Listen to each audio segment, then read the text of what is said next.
button. One, click it, check. Click it now. Okay, we're good. I can see you. You can see me. We can see we. Okay. Let me pull one more thing up right here. Copy that. And we'll drop it in here. Edit. Oops. Oopsies. And save and go. Okay. Here we go. 3, 2, 1. What's up, everybody? On today's episode of the Hashtag Blackout podcast, we talk about a few random things that sort of popped up over the last couple of weeks. 50 years of hip hop, debates, wildfires, and other random things. What do we call it? Hurricanes? All kinds of randomness. And baseball cards. And more. Lots of baseball cards. Baseball cards. That ain't worth what I thought they were Yes. worth. Oh, man. All this and more on today's episode of the Hashtag Blackout podcast. Pew, pew, pew, pew. Mm-hmm. What's up, everybody? Welcome back. Welcome back. And welcome back for a third time to episode 260 of the Hashtag Blackout podcast. I am the one in Utah they call Jalapeno J, a.k.a. What Jared. up, people? It's Jared.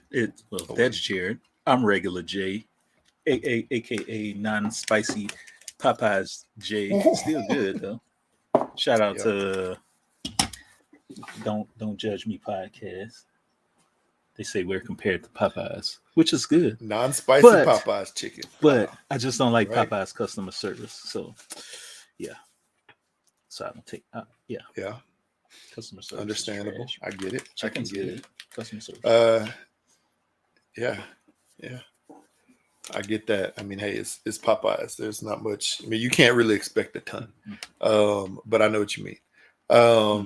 Yeah, man. So I have a question of the day for you. Yep. So one thing has to go forever, right? One thing has to go forever. Okay. So you have pie, ice cream, cookies, and cake. One thing got to go forever, never to return. You can keep the memory and the history of it, but it has to go. Cookies and cake. Pies, ice cream, cookies, and cake. So 4 different one things. Of those 4. Get rid of the cookies. Cookies go bye-bye. Get rid of cookies, huh? Get rid of cookies. Easy. That was quick. Easy peasy, lemon squeezy. No deliberation. Yes, sir. Yeah. No, sir.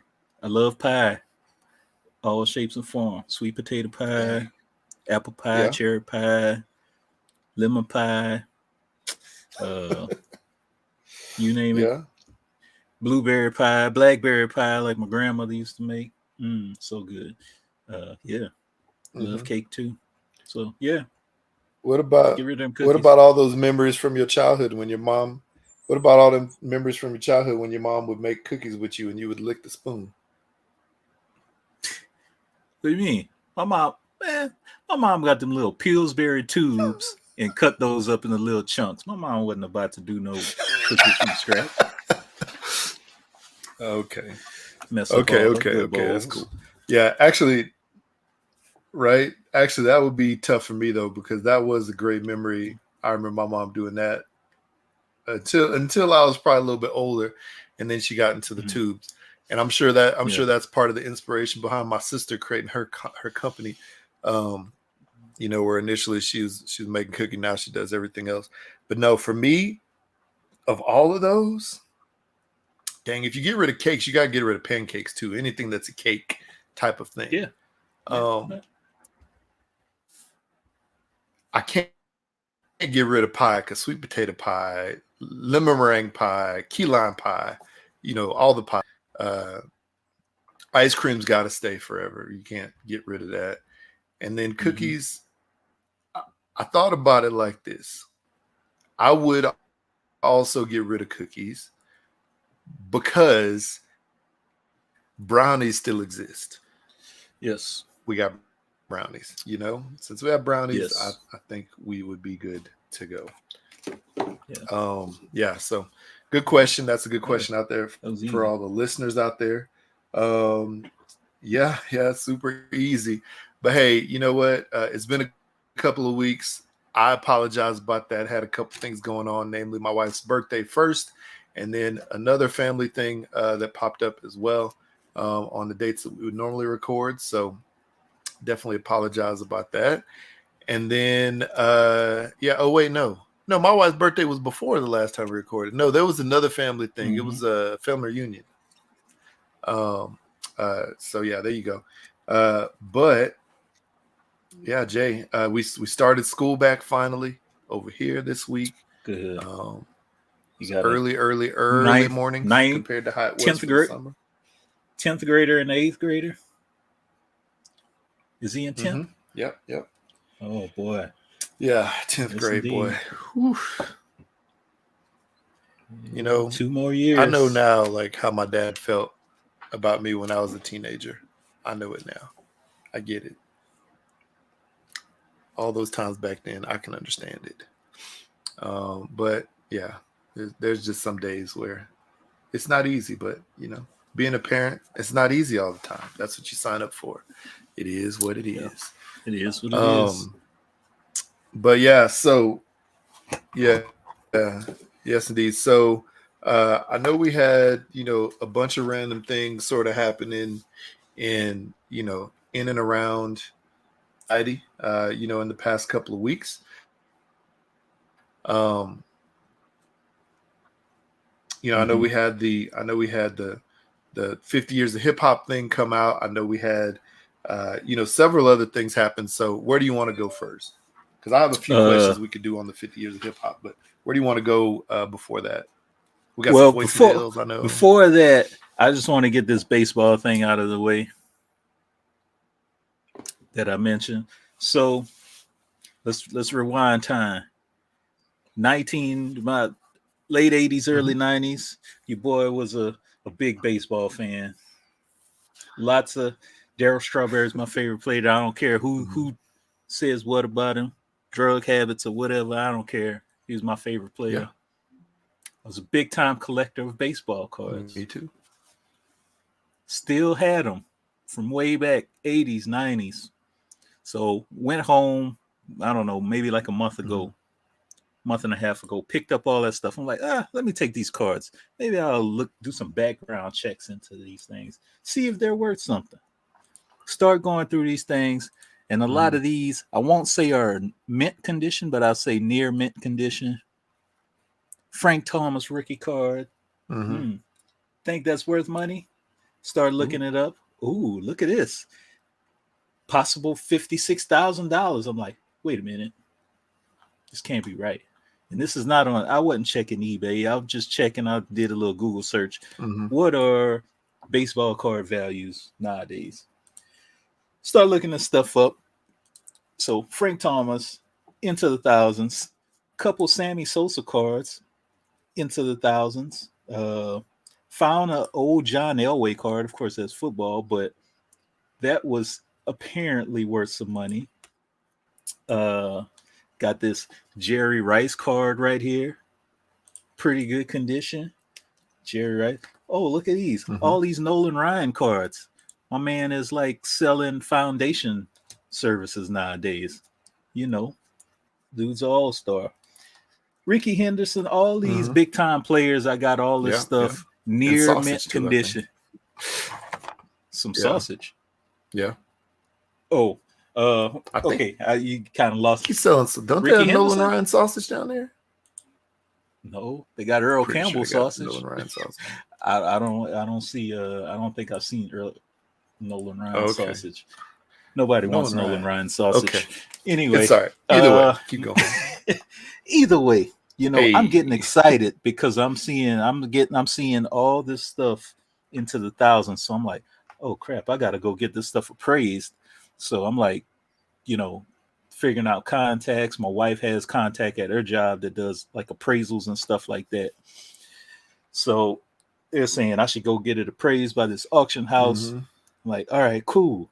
Maybe I need to set up an appointment to do this. So as I continue researching, it didn't dawn on me that this was all part of the whole junk wax era, meaning that there was mass quantities of these things being printed all over the place. So they're all over. And at one time they were worth something, but nowadays, as cards and collectible cards and stuff are now being printed with serial numbers and actual autographs from actual players, so those are worth way more, and they kind of devalue these cards itself now. So my $1,000 multi-$1,000 dreams that I had briefly came to an end, and I just had to get that off my chest. I'm sitting here with a box of hundreds of cards that are all in great condition, and I don't know what to do with them. That Frank Thomas card, you know what? It's probably only worth $2. What do I do with it? You know? So had to get that off my chest. Dang. People out there, Yeah, you know, who are collectors, what do you do? Toss them in the trash? dang. There's like an influx on eBay, so it's like, I ain't trying to sell this on eBay, man. I'm just stuck in the rut of like 100 other people selling the same card for like $1. So yeah, figuring out what I got to do with them now. Yeah.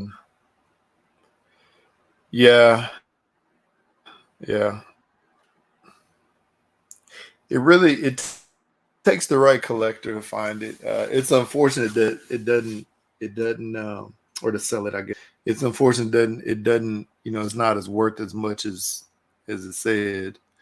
No. Or as you thought. Big bummer. I don't even know what to do, man.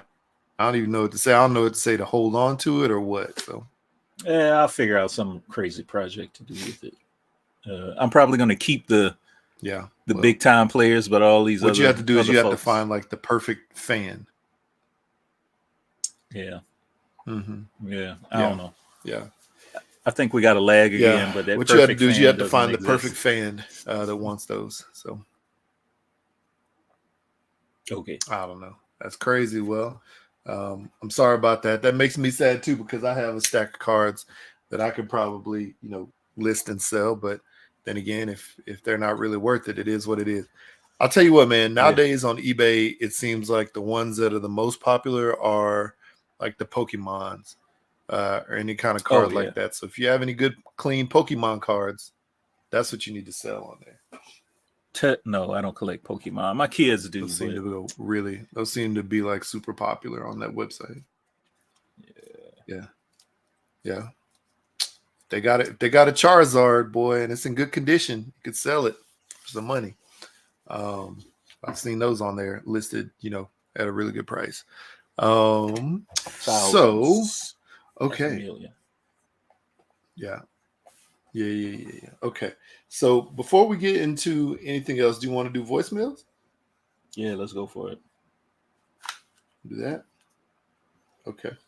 Well, if you want, tell the people how they can leave voicemail, and then we will go from there. All right, people. 3853-BL-AKPC 385-325-2572. So you could call and leave us a voicemail. Tell us if there's any interesting, fascinating things you used to collect when you were a kid. That would be fun. Could be fun. So yeah, give us a little ring. Yeah, that would be interesting. All right, cool. Here we go. 2 voicemails. Oh, and you know what? Before we even start the voicemails, because I know we have one from her. Hey, Memphis Diva took a spill on her motorcycle and busted up her knee pretty bad. So yeah, hopefully she's recovering soon. And I know we're going to hear an update from her here. So first off, we'll get the first voicemail from our DMV correspondent, Mr. J Del Negro. Yes. From up in the DMV from the Don't Judge Me podcast. All right, here we go. In 3, 2, 1. Gentle Thugs, it is J Del Negro once again. I wanted you to hear it straight from the horse's mouth on episode 175 of the Don't Judge Me podcast. Play the voice L from Jalapeno J. And I right there, live on air, decided to call you guys the Popeyes of podcasters. And here's why. Because we have Original J with Cousin J. And then we have Spicy J with Jalapeno J, Cousin Jared. You guys are officially the Popeyes of podcasting. Yes. All love being shown, but I just wanted to make sure you knew. And you heard it strictly from me. Dang. If you got a blackout and swing on me, I understand. Just don't swing any folding chairs. Appreciate you guys. Later. Yeah. The Popeyes of podcasting. I'll take it. I'll tell you. I'll take it. That's funny. That's crazy. Yeah. Yeah. Just not the customer service. Yeah, that's funny. What's up, Dan the Mayor? What up? Yeah. Yeah. That's funny. Yeah, the Popeyes of podcasting. I'll accept that. I'll accept that, man. It's funny because you said something about Popeyes earlier today. So yeah, I'll definitely accept that. Dang, that's wild. Of course. I won't swing on you on that, J. Negro. I appreciate that. That's a compliment. No. You know, The chicken people, wise. Chicken wise. you know, waiting, trying to fight other people just to hear our podcast. So Yeah. I mean, yeah. Chicken wise, it sounds good. Chicken sandwich. Yeah. I mean, people get killed over that chicken sandwich. So, or people have gotten killed over that chicken sandwich. Sadly, I don't know if they kill each other over our podcast, but it's yeah. I'll take the compliment. Yep. All right. What's next on the agenda? Just we'll take some healthy arguments and confrontation. All right. Yeah. Next up,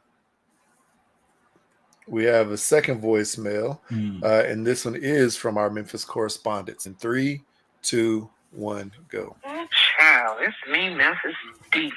Well, I took a nasty fall on my motorcycle and hurt myself. So, yeah, I have stitches in my right knee. My right leg is swollen. My right shoulder is bruised. Everything on the right side bruised. Basically, I was going across the trolley track, and I went across wrong. I'm supposed to slow down and not get into the groove and go diagonally.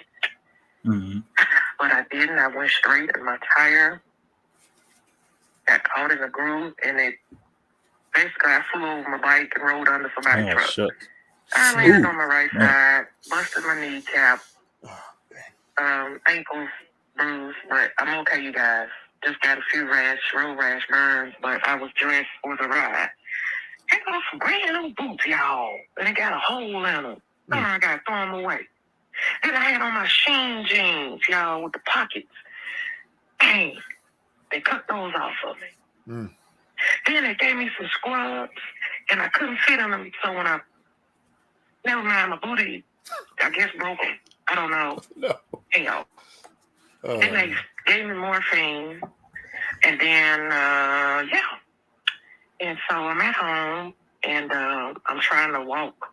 It's only been like 4 days, but yeah. But I'm okay. I'll talk to y'all later. I'm just waking up, and I've been asleep all evening, so how y'all doing? Stay away from the trolley tracks if you got bad car tires, too. They're not very friendly. Okay, good night. Whew, man, Kayla, that's wild, man. Thanks for the voicemail. Yeah. Glad you're in good spirits. Yeah. Yeah, honestly glad that you're okay at the end of the day. That's obviously it sucks, it's scary, when it happens. I already know that. Especially being on a motorcycle, you're in one of the most vulnerable vehicles out there.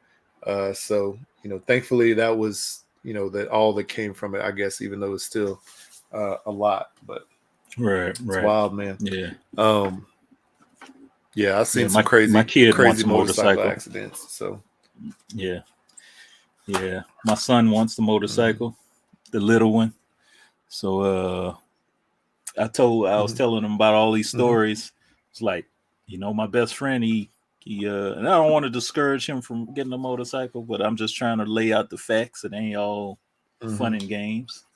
I was like, hey, my best friend, he went over an embankment or one of them retaining walls, and he flipped over to the other side of the highway, broke his collarbone, his leg, his ribs, and luckily there was no cars coming. He would have got ran over, but he got lucky, man. He got lucky, but he eventually recovered, rebuilt his bike back up, and he was back there riding. So it always happens, and I've seen like 2 dead bodies on the side of the road, from motorcycle accidents, and they were like, okay, Dad, yeah.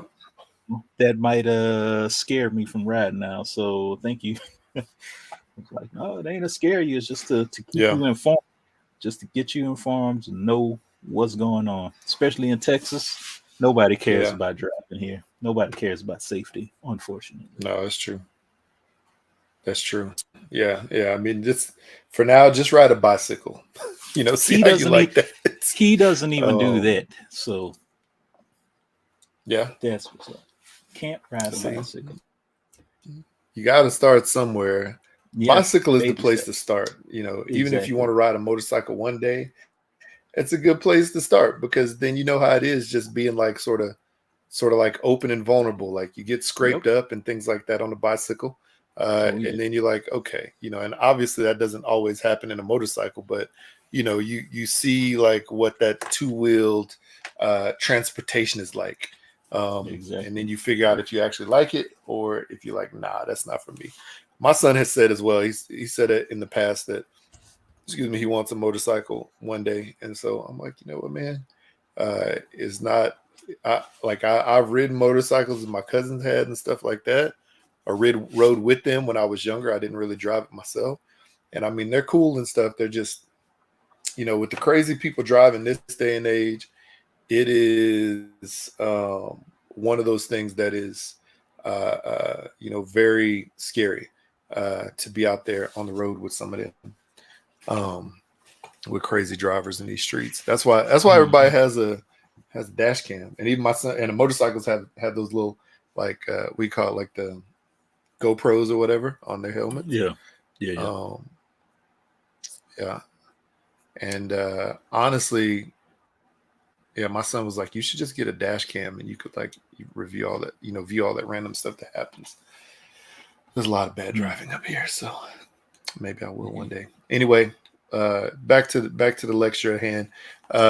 Memphis Diva, glad you're okay. Hopefully you continue to heal up. And this has been about 2 weeks since she sent that voicemail. And no, like a week and a half. So hopefully, she's feeling better pretty soon. Okay, so so I know, like we sort of talked about earlier, there's been several random things happening as of late. So where do you want to go first? Or where do you not want to go at all?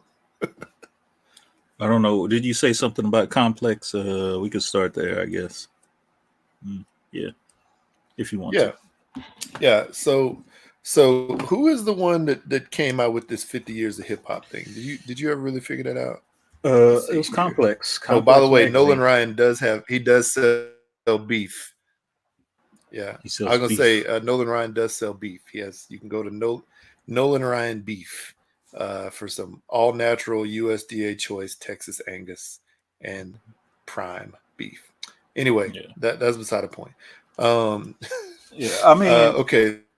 Every major publication does magazine. Billboard did one earlier this year, but Complex did the most recent.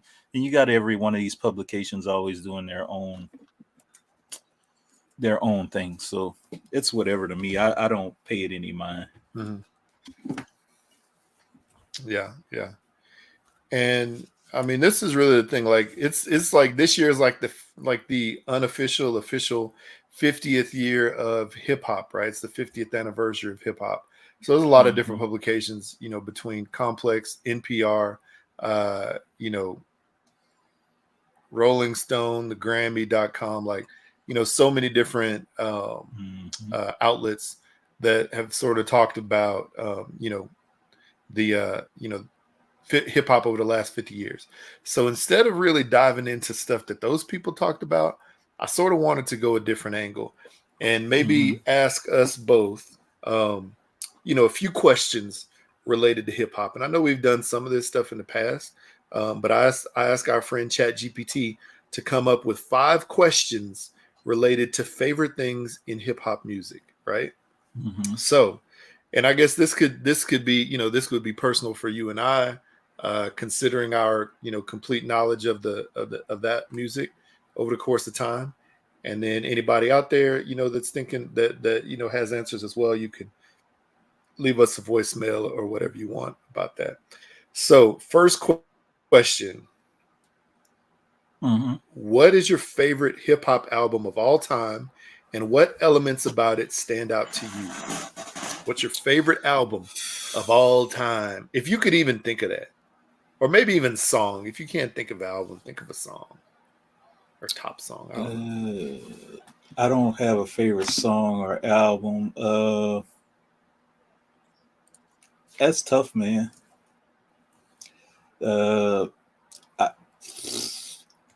You go first. Let me think about it, because it's hard. That's hard. All right. Well, this is, it's really, it's really a difficult one, because there's a lot, man. I'll tell you this. Maybe I'll go more. What am I gonna say?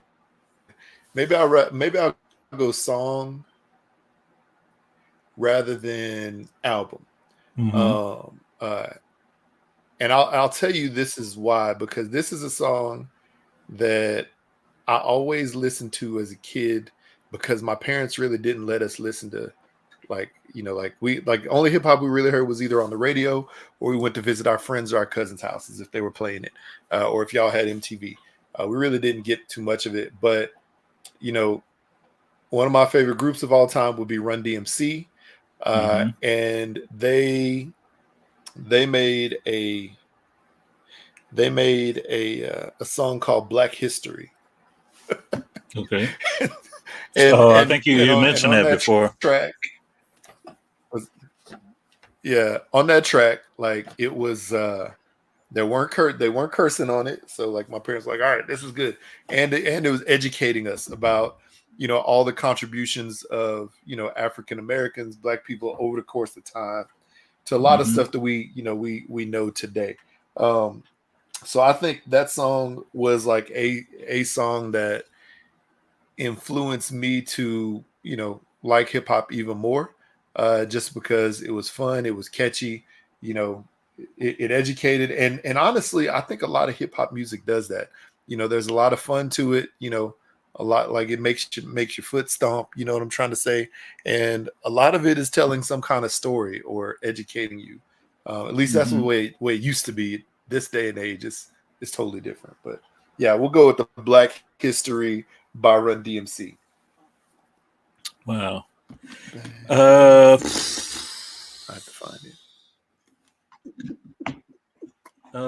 Just go with like a song that influenced you. How about that?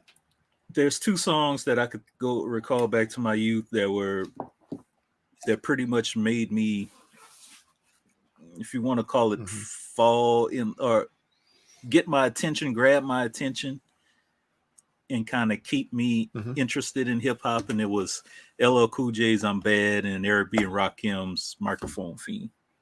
Those are the 2 that I could recall from my youth that I would say I still enjoy to this day.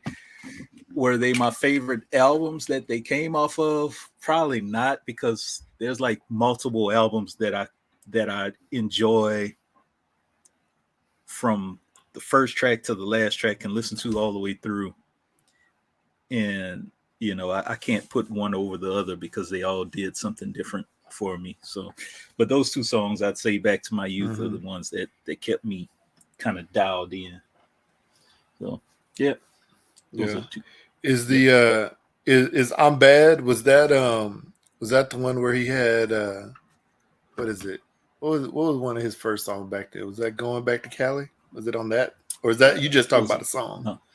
I'm just talking about the song. Yeah. I'm just talking about the song. Okay. I'm Bad. That was back cool. When I was like 5 or 6. Let me see. When did that come out? Let me see. When did that come out? So that came out in 87. So I was roughly like 6 or 7 years old. Yeah, 6 or 7 years old when that came out.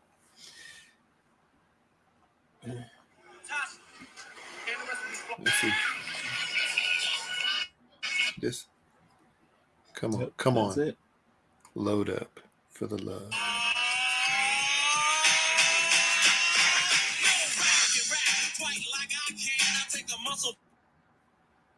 Yeah.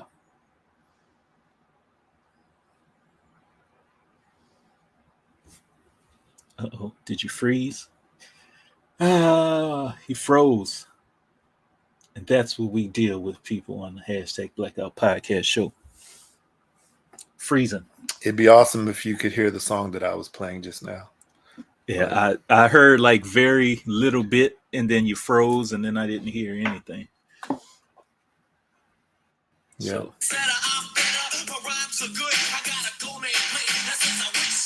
let's not get flagged or copyright. That was just like 5 seconds. I think we'll be fine on that, I hope. But maybe not. Who knows? YouTube is a funny place. It's very funny. The crazy thing is, when I pulled up that song on YouTube, one of the comments was like, nothing against not hating new rap, but it's so weird and cool how old school rappers pronounce every word so clearly. And I'm like, yeah, they used to like say things that people could understand instead of like whatever they talk about now. I don't even know. That's what the words sound like now. Anyway, that's cool. All right, cool. Next question. Who's your favorite hip hop artist of all time? And if you want to go favorite, go like top 2 or 3. How's that? Man, that's still tough. I'm gonna tell you right now, Lupe Fiasco still is at my top. I probably have to go maybe Nas. That's a tough question, man. Because all right, screw it. Okay, we got Lupe Fiasco, Nas. I'm always going to check for them.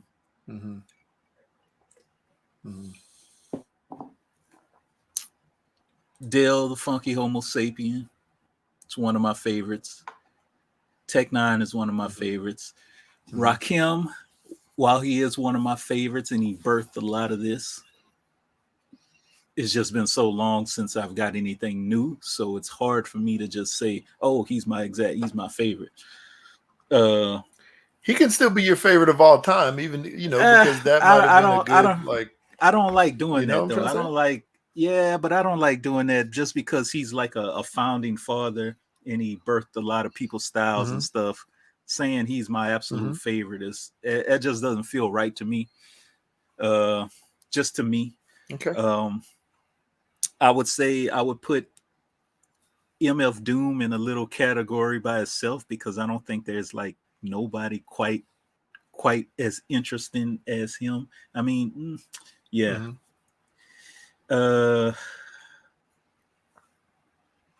That's I could go on forever about the people I like and I enjoy, but I don't know. That's a tough one. I'm surprised you didn't throw Outkast in there at all? Oh well, I mean, I don't know Outkast. how I much would you like. say I love Outkast. Andre 3000 is one of my favorites, even though I know he gets a lot more love than Big Boy. Big Boy is still a great artist, and the two of them, they're both on different spectrums, but they come together and it's like magic. Mm-hmm. But Andre Yeah. 3000, I mean, I could go on forever, like as far as people that I enjoy, but I'd be Mm-hmm. here for a long time, man. A long time. Yeah. Yeah. I'd be here a long That's time. cool. That's cool. Yeah. I would say, man, for me, yeah, I'll have to call it some of my favorites too, right? So, uh, you know, Fat Pat, from Houston, Mm-hmm. UGK, also from Of Texas, course, yes. and then outside of that, it gets really mixed up because, like I said before, Run DMC because of that history, Jay-Z. I love a lot of his stuff.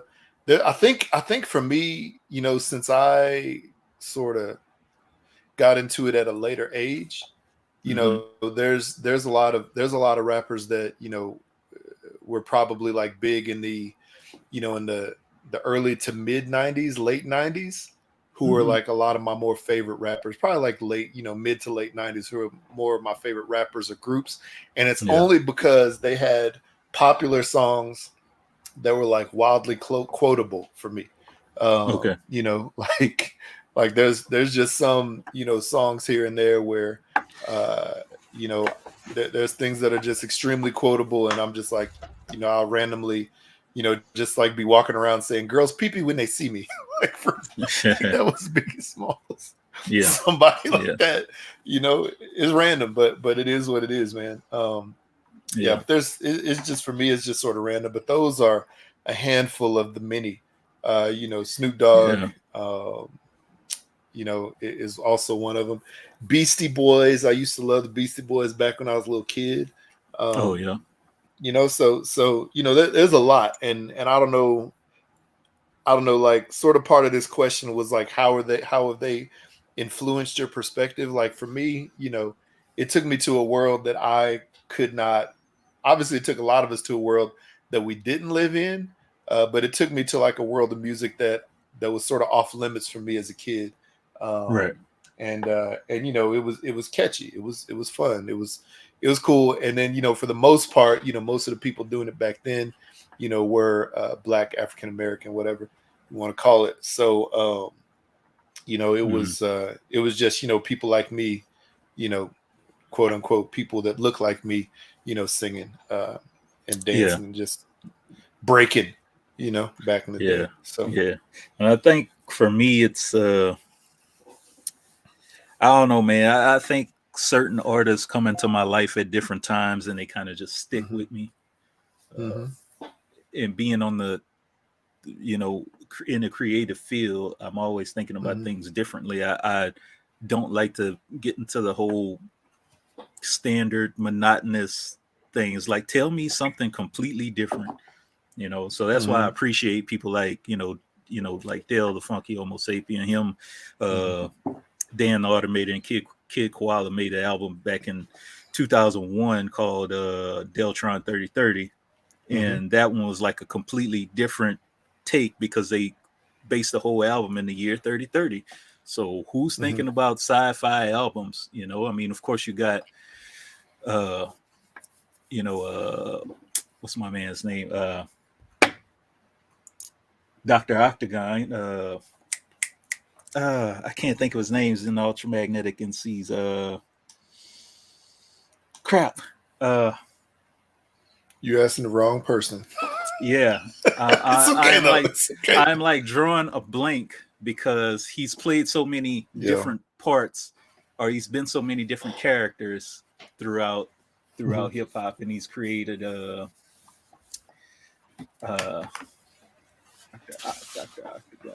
Cool Keith. Why couldn't I think of Cool Keith's name? Anyway, Cool Keith, he did hmm an album called Dr. Octagon with Dan the Automator, and that was just like completely different hmm conceptual type. So I love conceptual albums. hmm Master Ace is one of those people that does like conceptual albums, but he presents it within the time of that we're living in, but it's still a conceptual album. So that's the type of things I love to listen to. So as I said, That's people cool. hit you That's at cool. different places in time, different points in time, and they just stick with you. So that's why, those artists kind of just stuck with me. Yeah.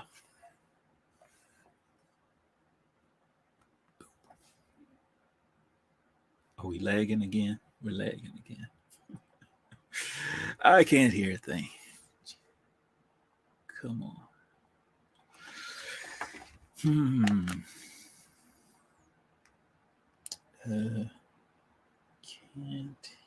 hear a thing. You froze. All right. Yeah. And that's probably one reason I don't like talking about things like this. As you can see, I'm talking about myself because Jared froze. Seems like somebody always has an issue with a list. I'm by myself. Yeah. So he'll be back in a sec. Anyway, seems like somebody always has an issue with somebody's favorite artist. I remember some years ago there was another podcast that did their favorite 100 list, and the whole industry got up in arms. Are you back? Yes. I'm no? back. I'm listening. Right. Yeah, I'm here. No, I can hear you. Yeah, I was just mentioning about some years yeah. ago. Some years ago, there was another podcast that did like their top 100 lists, and seems like the whole industry got their panties in a ruffle because that one podcast listed their favorite list. Was it like top 100 artists?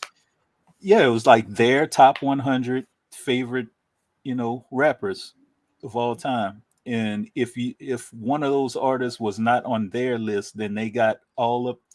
Seems like everybody got up in a roar because of their list, their personal list. Shouldn't matter about nobody else. This is their personal list. And that's one reason why I really don't like talking like my top 5, top 10 rappers, because there's always going to be somebody else out there that's like, why didn't you mention this? Why didn't you mention him? Because it's not my favorite artist. That's why, So, yeah. And you froze again. Are you froze again? He's froze again. He's not sure what's happening. Okay. I hear you clicking, but I don't hear you talking.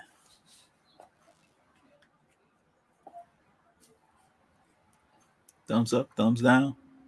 Yeah. Thumbs down. Thumbs in the middle. I'm here. All right. Yeah.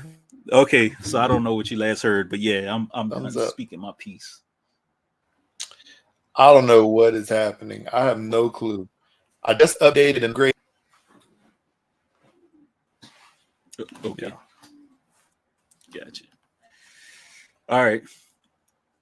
So what's your next question?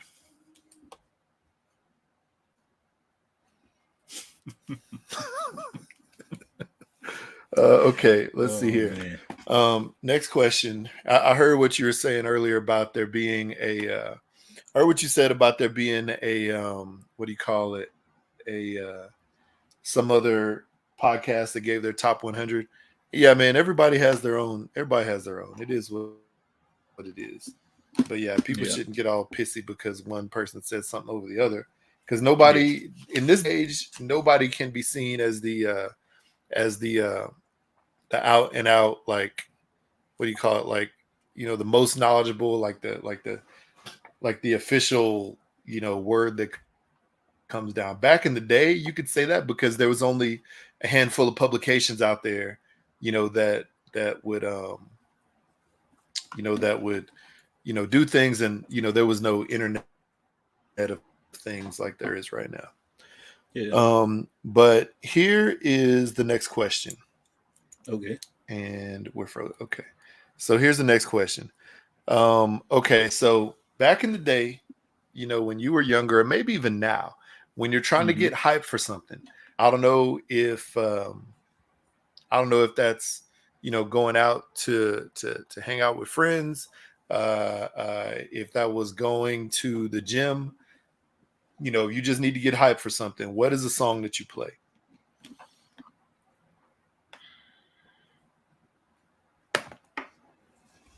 Probably Mystical Man Right Here.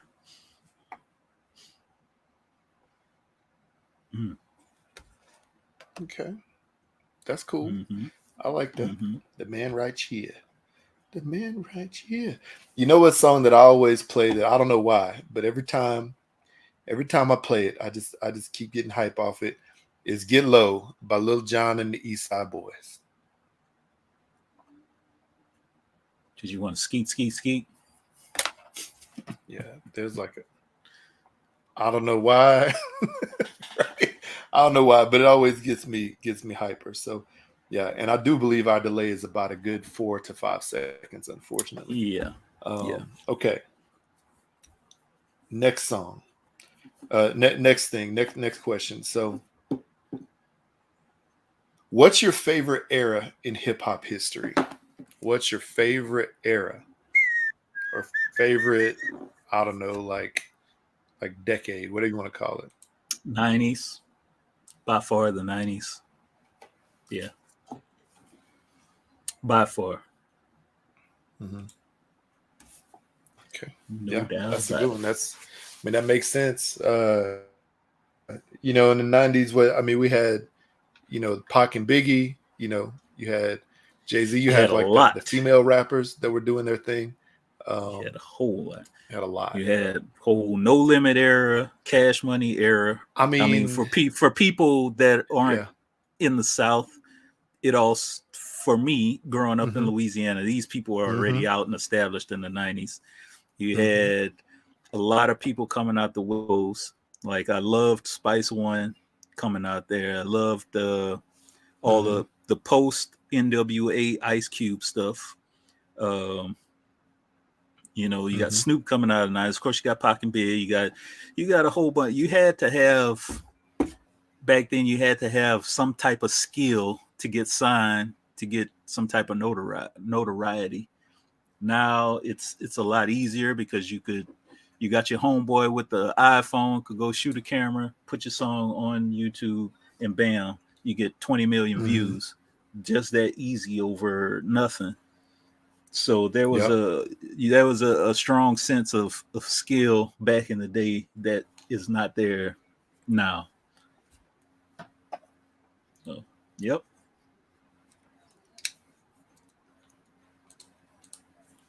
Four-second delay. Yeah, there's definitely not lacking, compared to what it was back then. Yeah, that was a great era in time. I would also, man, that 90s era, I would definitely say, you know, for me as well, like the early 2000s, like the 2000 to 2010. Because for Mm-hmm. me, I was really truly discovering it, discovering a lot of rap and a lot of hip hop, late 90s through early 2000s. Um, yeah, I would definitely concur with that. That time frame was great. Because not only did you have, the ones that you talked about, you had the Houston rap, which, started to grow in Mm-hmm. popularity a Right. lot. Um, Yeah. even though, like in Louisiana, a lot of that stuff was established for you, and then it like sort of boomed and became mainstream. That was sort of the same thing about Houston rap, around that Yep. time, for me. So, stuff I'd listen to when I visited my cousins, my cousin Fabian and his brother Kevin, that they were playing from, like, where they grew up in town in Houston, like eventually, got big. So that's cool. All right, let's see here. Here we go. Here we go. When it comes to hip hop lyrics, do you have a favorite verse? And then what's the story behind that favorite verse or lyric? It could be just a couple of words, could be like a little phrase, whatever it is. It will probably be Andre 3000's verse on Extraterrestrial on the AT Aliens album. Uh, uh, Mm-hmm. Okay. it was, I don't know. For me, it just kind of, it just spoke to me. Kind of just, I don't know how to describe it, man. It just felt very personable for me, you know. Mm-hmm. So you probably have to read the Yeah. lyrics, and I don't know, man. It's just that was just my favorite verse. That's one that always, you know, just kind of stuck with me and just felt personable. If you Yeah. want to say it. Yeah. That's cool. That's cool. It's funny that you say that because Andre 3000 has some lyrics in the part of in his lyrics. You know, he sort of starts out a song that's one of my favorite songs of all time, and there's Mhm. several different artists within that song that have different quotable lyrics for me, and I don't know why it always like every time I hear it or hear the song, or every time I randomly think of the song, I got to play it. Like now I have to play this later on today. But the song International Players Anthem. Mm-hmm. You know You're that trying to say song? something about your marriage? Whereas UGK and Outkast? Yeah. No. No, but what I'm saying is like that song was so funny because you know it was like the like Andre starts it off saying, you know, that he you know, he basically sent the message to, you know, all these random girls that he sees around town or people that he's been dating or like, you know, whatever, that, you know, he's finally settling down. Um, you know, eventually you know, what is it? Eventually you know, UGK talks about, you know, being the chosen, you know, one for, you know, this specific, you know, your significant other, or, you know, the girl or whatever, guy, whatever you're trying to get with. And then was it dang it Big Boy, you know, finishes, you know, saying that, you know, you better choose the right one or you'll have to pick up your kids, you know, for the rest of your life instead of being with the right, you know, with the right girl. So it's just funny because I mean, I don't know why, man. It's like a funny because it's a great sort of storytelling, but it's also like a great lesson in life, you know, like you know, if you're settling down with somebody, or if you decide to, you know, instead of like, you know, just go staying in the whole phase, and you want to just start like dating one specific person, just stop, you know, messing around with everybody.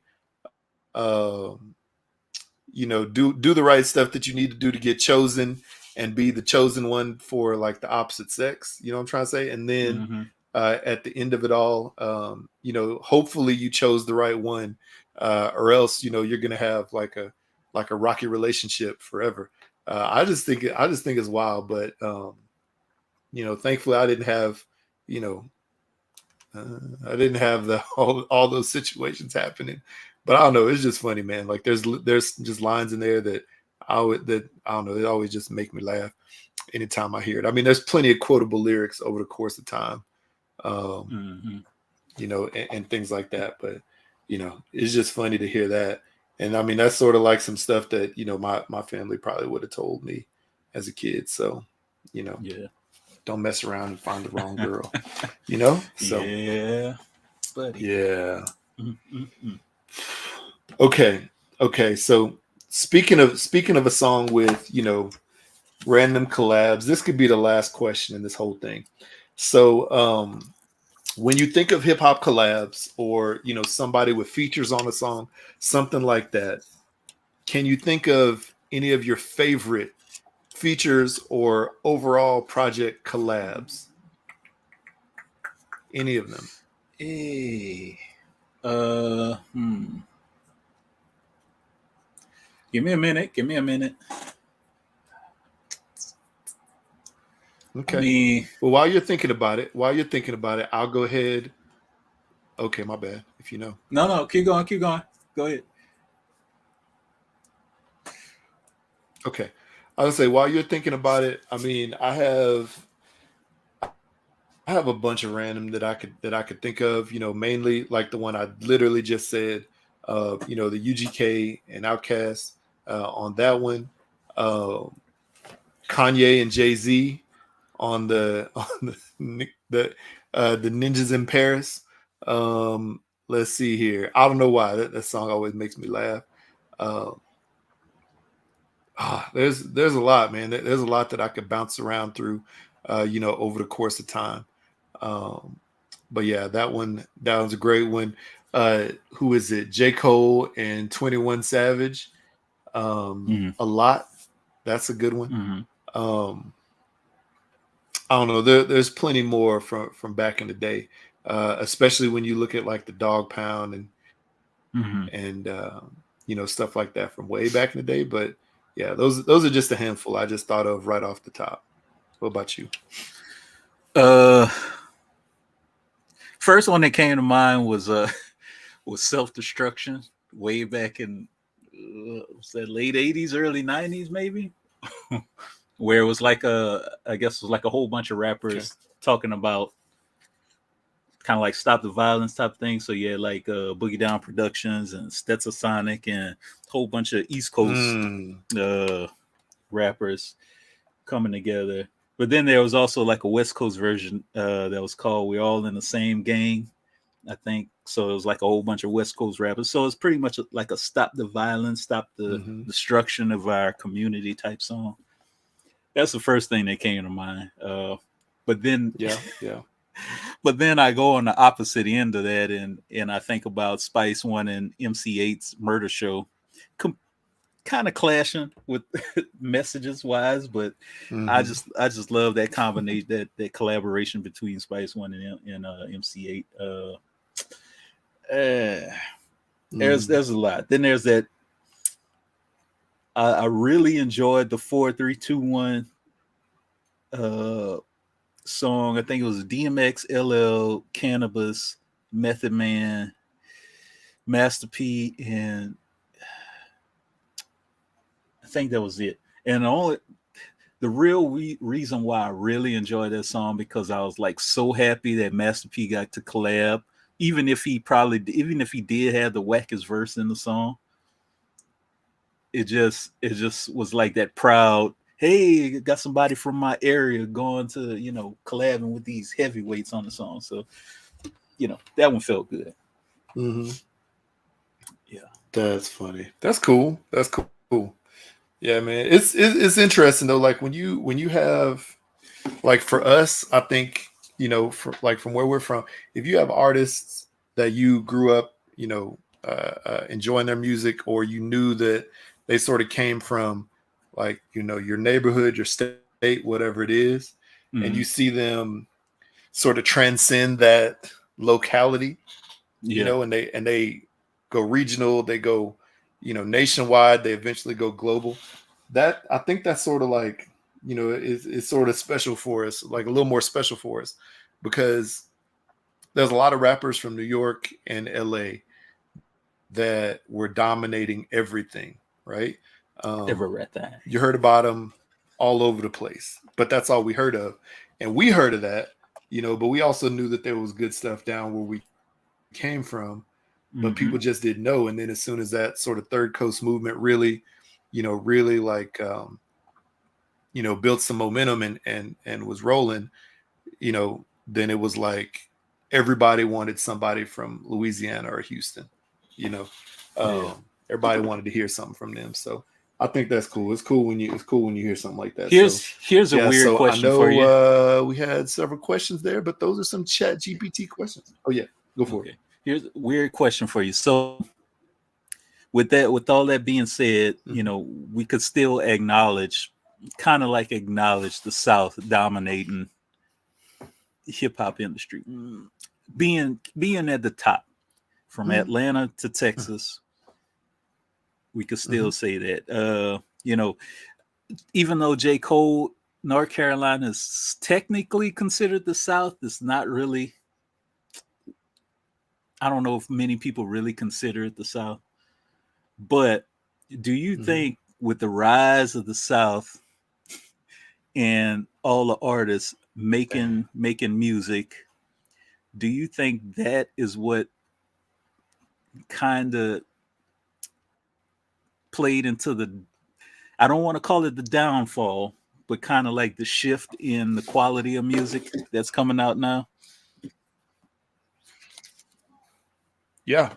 I don't know if it would be like you said, I don't know if it would be the downfall per se, because I think the downfall is more like generationally, like these kids and the parents of these kids.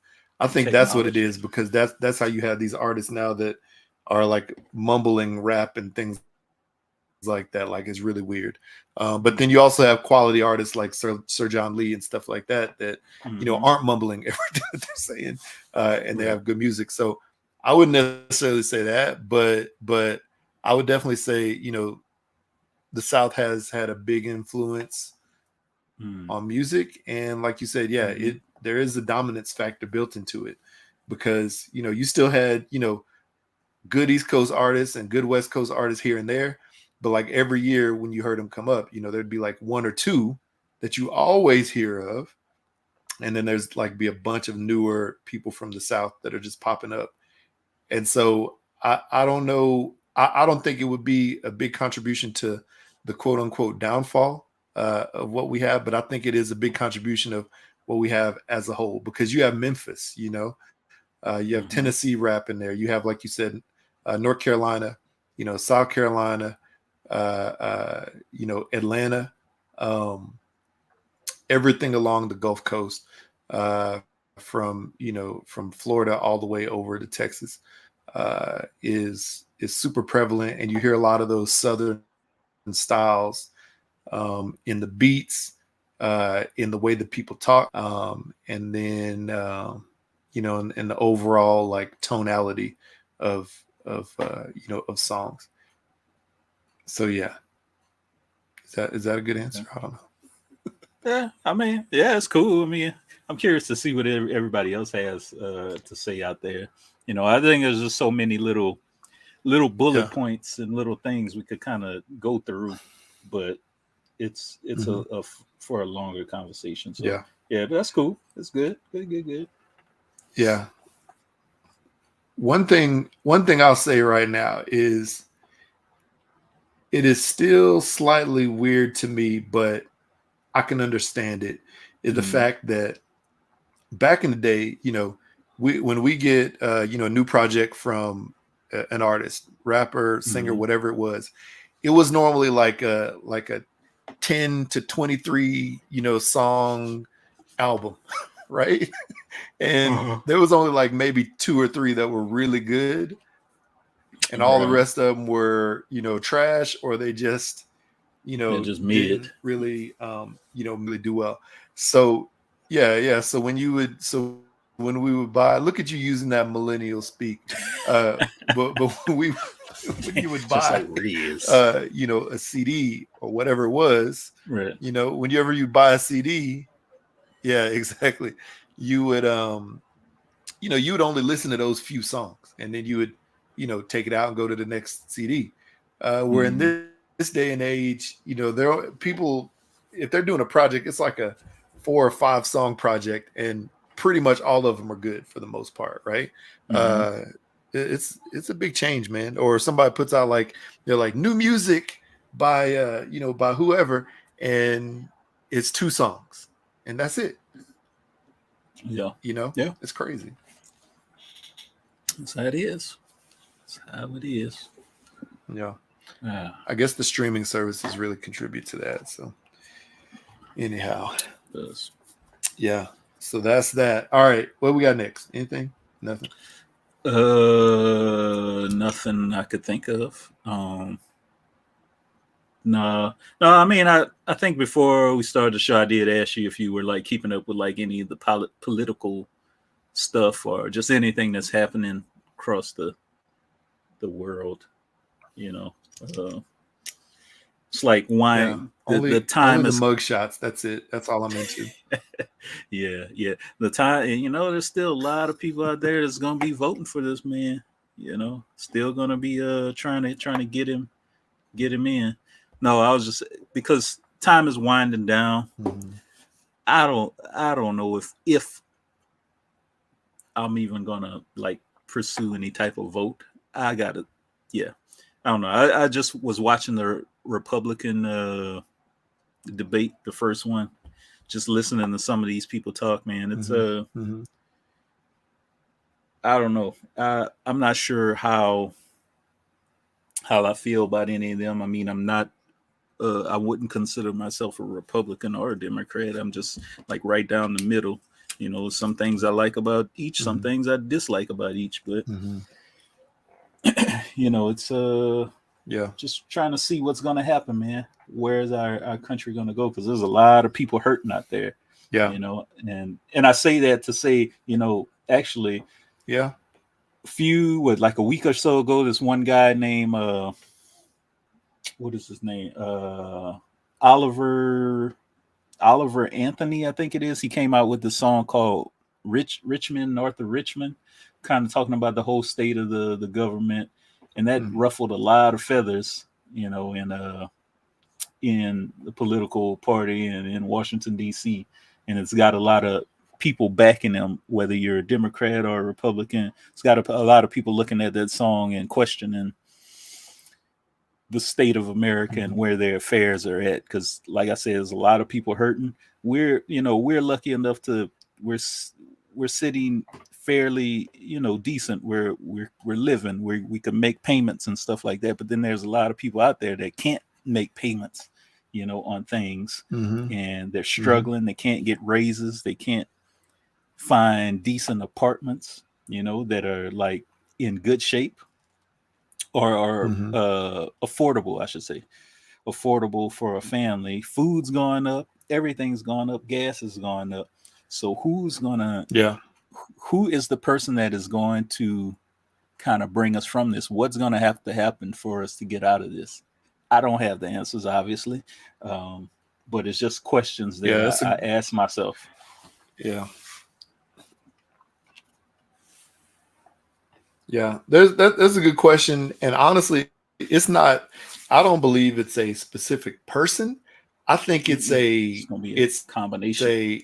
it's a group of people who can make a group of people and a group of organizations within, or I guess portions of, I don't know what you want to call it, if it's in society, if it's businesses, the government, Mm-hmm. if it's you know people in general, but it is a group of people who will say,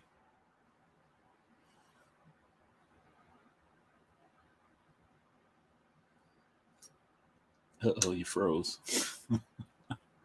That's funny. Oh boy. Hello, can you hear me? Are you good? yeah. um okay, so you know what, I don't even know, but I think it's just like people as a whole just need to say, okay, this has gone on long enough where people can't afford a house and things like that off a regular salary. So it's either raise the salaries for people, so they can afford house, or lower the prices of everything, you know, Mm-hmm. as a whole. And this is businesses, this is industries. It's a thing that has gone, sort of like it's permeated like pretty much every industry. Mm-hmm. Um, except for like the 25-cent pack of bubble gum. That's like the only thing that hasn't really changed. you know, Everything else is crazy. So it's just a lot of industries that need to figure out and come together. The problem is, even if like let's just say my company, I sell my products at a certain price, right? Mm-hmm. But the reason why I sell them at that price is because all the ingredients that you Or put a certain price. together and the packaging, everything else, all contributes to a specific price Right. point. That if I sell it below that price, at that price point, I'm not making money. If I sell it below, I'm losing money. If I sell it a little, at a percentage higher, I'm making money, but I'm not making enough money to sustain the business. And if I sell it Right. at a certain number, then that's going to say, hey, you're making money to sustain the business. You can reorder and reproduce, the products, and then also you can have a little bit, to go towards your bills and life in general. So that's the thing. It's industries like that as a whole, regardless of where they are, should sort of put some thought into that. And the problem is it's not going to be an overnight fix either, Oh no, and not at there's all. no one candidate or office or department, I believe, that that can cause that change to happen like that overnight.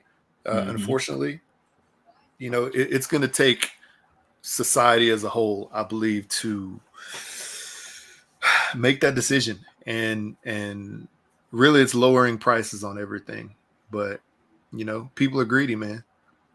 you know, Yeah, yeah. Did it, you hear it, about this September 1st strike? for what? Uh, so let me see if I can find it. I've been seeing it Mm-hmm. all across like social media. Well, kind of sort of across social media, but it's pretty much just dealing with the stuff we were just talking about. Like Mm-hmm. their thought is to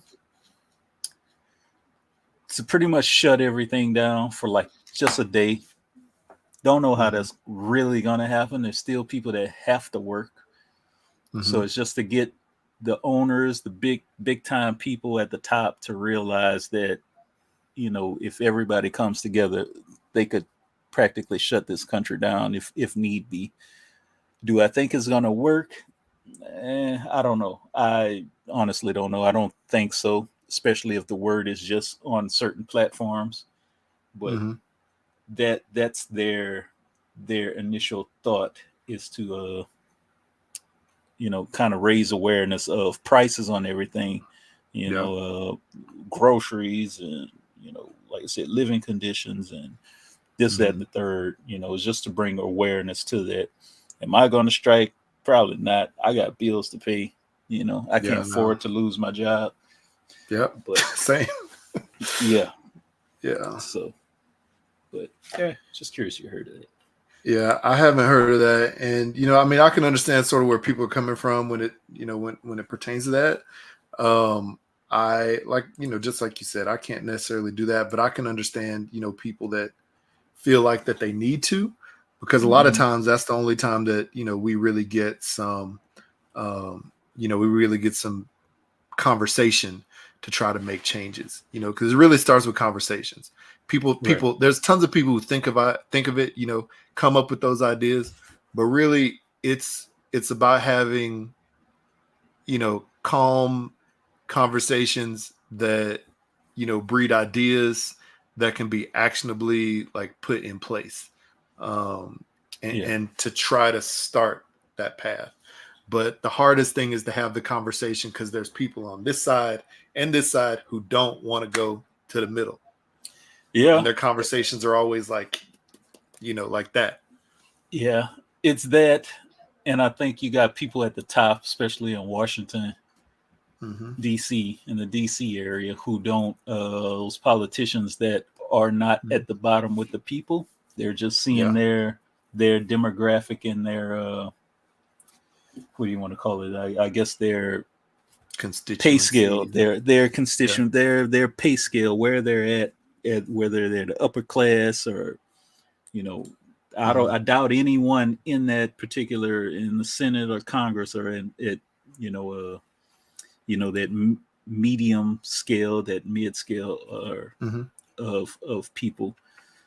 And I know they're not at the bottom. So trying to get on the same level as somebody that's struggling for money, I don't know how many conversations people actually have with those type of people, with those type of groups. Mm-hmm. Sometimes it just feels like they're catering to what they see on their level. Mm-hmm. So Yeah, I don't know, man. To me, I think a lot of people in politics, I think a lot of them start out with the great intentions, right? oh yeah, Um, they and do. a lot of them continue with great intentions as well. But Yeah. there's also some people, who, for whatever reason, I don't know if it's, I don't know what it is, what part of it that, they sort of lose touch with how they started, or maybe their ideas and their mentality, their ideals change over time, or maybe it's once they, like, if they are, elected in a certain party or something, if that comes into play, and when they get influenced by other party members, to do things. I don't know how that works, but I do believe that there's a lot of people there that start with good intentions. And then for whatever reason, that changes over the course of time. Unfortunately. So yeah. So I don't know, man. It's a bigger discussion than I even, know how to answer. Oh you yeah. know what I'm trying to say? More than I could comprehend. So. Yeah. But you know what? It is what it is. But I'll tell you this though. The good thing that just happened this weekend is it was the start of college football season. So, me as a Horned Frog fan, I'm excited. Next Saturday, September the 2nd, first game of the season versus Colorado. Dion and the Buffaloes will be coming down. To Fort Worth. Unfortunately, I will not be there, but you gave me a little piece of home this week. So I felt really great about that. Thank you very much. I'm not wearing my t-shirt today, but you sent me a t-shirt. You picked that up from, the Sam's down there, and then also a rug with our beloved Horned Frog on there. So thank you for sending that up here. I'm excited for another fun football season. Hopefully my team, can have a similar season to last year, and then actually come through and win in that final big game. But we'll see. And I know your team last year, your ULL Raging Cajuns. I think if I remember correctly, they didn't have as good a season last year as they did the year before, but hopefully they have a good bounce back year. Yeah, we'll see. We shall see. I'm gonna see if I think I only saw like one game, which was weird, posted on TV. I could find on television. Other than that, I can't find that. But yeah, we'll see what they do. Yeah, and I also, and NFL season starts in September. I believe today is the last preseason game. If I'm not correct, I'm pretty sure the Saints play the Texans. Yep. That's correct. Saints play the Texans today is the last game. So, my home team versus your home team in the preseason, which really doesn't, have that much bearing except for people who are trying to make the roster at the last minute here. So, so good luck to those teams. Hopefully everybody comes out nice and healthy with no injuries. Yeah. And we have a good NFL season when that comes up too. But yeah, man, but for me, that's pretty much all I got today. Me as well. Yeah. You know what I feel bad about? Out of my 5 years at UL, I did not attend one football game. Man, sad. Well, I had the big schedule on my wall. I mean, they were in the they were, I guess, decent. I mean, Sun Belt Conference. They were just okay. Yeah, I just say middle of the road. Okay, I mean, it wasn't like, I guess, in the past 5 to 10 years ish, they've been getting some some looks at them, but I did go to basketball games, I'll tell you that, but I did not go to any football game. Maybe it's just something about me and like super duper, I ain't gonna even say super huge crowds. Maybe I just wasn't trying to get out there on those days and watch a football game. Yeah. No, yeah. I went to every football game that I could go to. That I was, if I was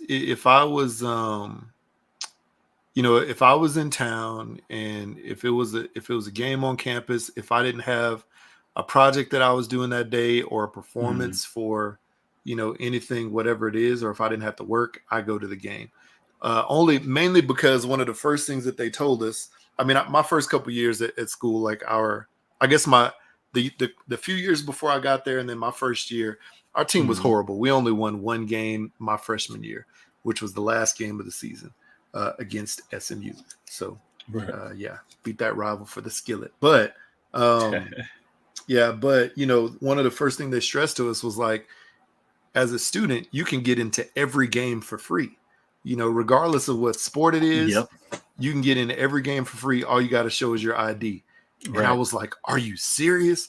Because before you get to college, any game that you go to, wherever, whatever kind of game it is, Mm-hmm. but mainly like professional, even high school, you got to pay to get in.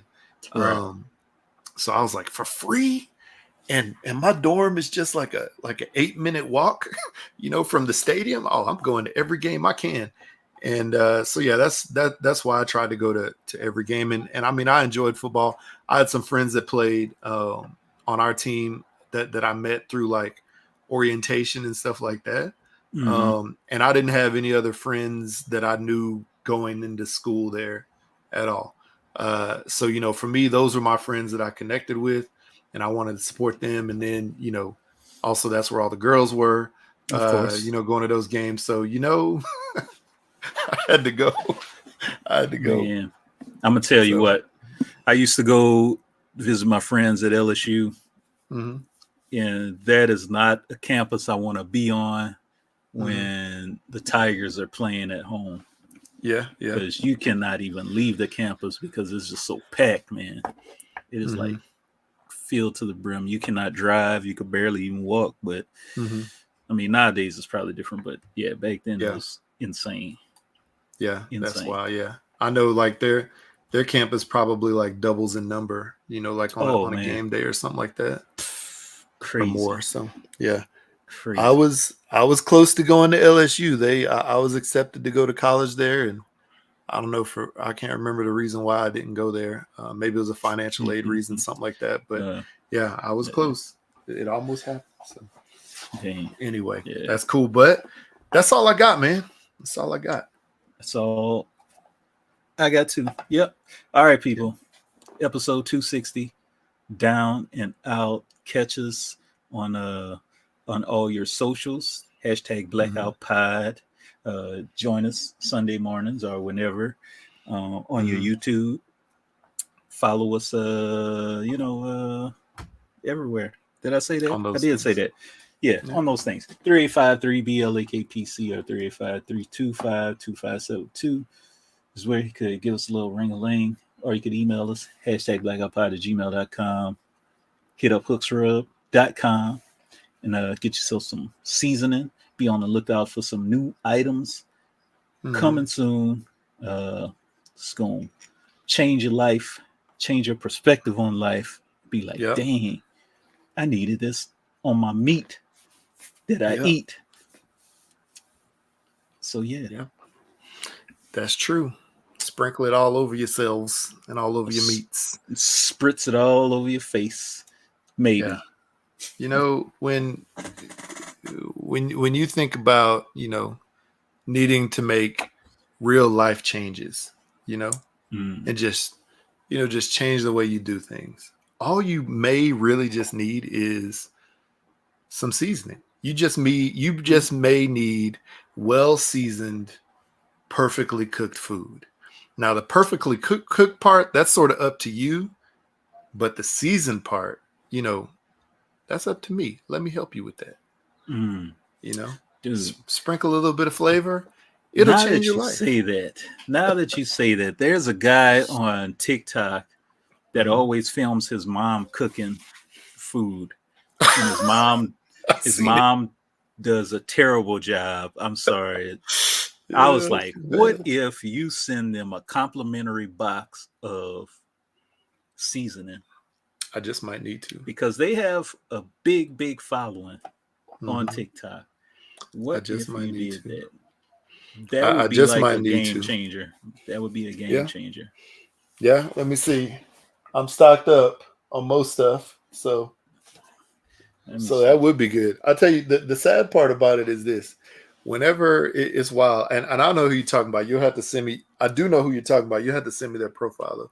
But the Josh's wild thing mama. is this, like as soon as I get a restock order of products, it seems like the stores call me or I get like a big influx of like online orders that pop up, and then everything that I restocked disappears all of a sudden just because it's like people like, oh, we need to get like, 20 of these or 12 of these or 48 of these. And I'm like, dang, that was fast.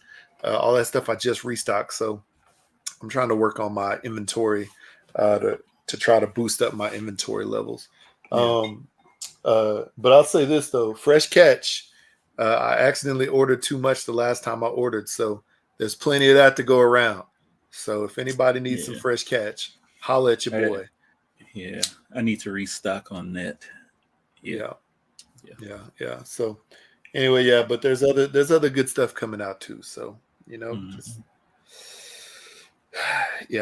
if I can carve out time in the day to do all the things that I need to do, man, it would be great. So so that's the plan. Anyway, that's all I got. Episode 260. And Tree Fitty. And on that note, I guess I'm blacking out. Look at that. You see this? Oh, two Sammy Sosa cards. Sammy.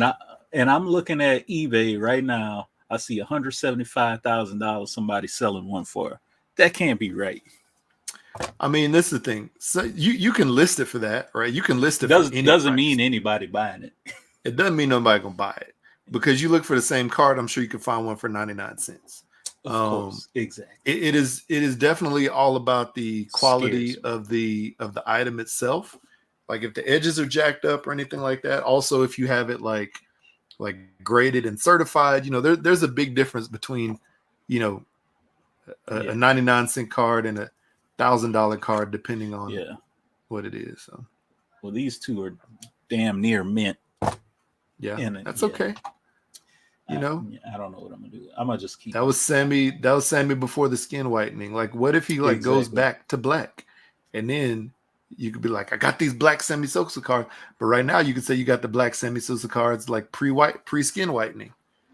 I don't know. I could probably list it as that, huh? Yeah, you got to sell it. You got to sell it to somebody from like Chicago. That honestly, because that's where he made his name for himself. So a real Chicago Cub fan, a real Chicago like collector, they're gonna want something like that. Anybody else, Yeah. I saw Michael Jordan White Sox card. Yeah. Listed for quite a bit of money. Yeah. Yeah. Too bad I stopped collecting by that time. Anyway, all right. True.